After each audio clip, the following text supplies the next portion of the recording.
Effective communication with law enforcement. Communicating with people is an important part of everyone's life. Due to the ability to clearly express their thoughts and listen, individuals can succeed and build relationships or accomplish what they want in negotiations.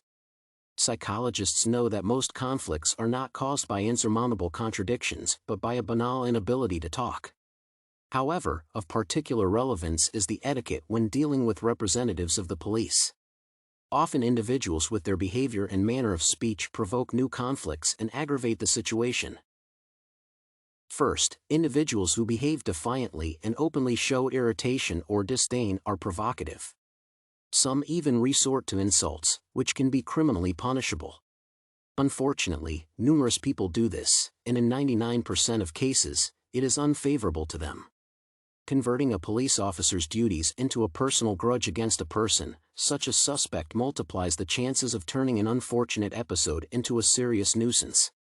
In general, the state of mind during communication with the police officer is better maintained as in business negotiations, in which the individual is, by necessity, polite dignity. One should not go to extremes, such as ingratiating oneself with the police officers and calling them colleagues, because this always causes unpleasant feelings and irritation. At the same time, the golden mean, as in any case, can positively affect the resolution of many controversial issues. Politeness is the main tool of the petty offender. If someone knows one is wrong, the best option is to admit it. In the same case, when a person begins to argue, demanding evidence, the situation changes dramatically to the negative side. Moreover, there are numerous cases when people say they have just been stopped, which is a waste of time. Such behavior just causes a desire to check longer and more thoroughly. The words always depend on the law enforcement officer. For example, a phrase thrown out of place, a joke, or an insult is a direct provocation, which leads to instant harshness.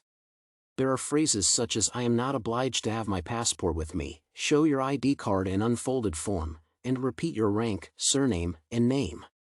At first glance, trivial clarifications in a disdainful or boorish tone significantly affect the situation's progress. Moreover, not all people are calm and in a burst of anger, proving their case to the policeman. Individuals often do not mix up their gesticulation and cause damage to the police officer.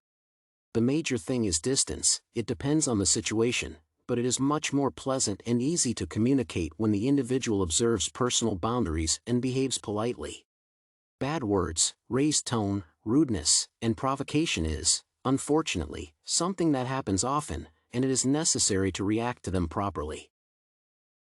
Aggression as a complex socio-psychological phenomenon always implies an environmental context that conditions certain actions and external manifestations of the subject's emotional state concerning the other subject and object that caused aggression. In other words, the observed aggressive behavior will always unfold according to a certain scenario, cause, internal state, external manifestation. From the psychophysiological point of view, any kind of aggression releases excessive potential, releasing the organism of excessive accumulated and unspent emotional energy. As it is known, superfluous emotional states that are not reacted to in time and ecologically unlived emotions can transform and find their way out either in inner form through somatic diseases or in extreme form through aggression. However, police officers must act professionally, so it is important to learn to react correctly and calmly to even the most provocative statements.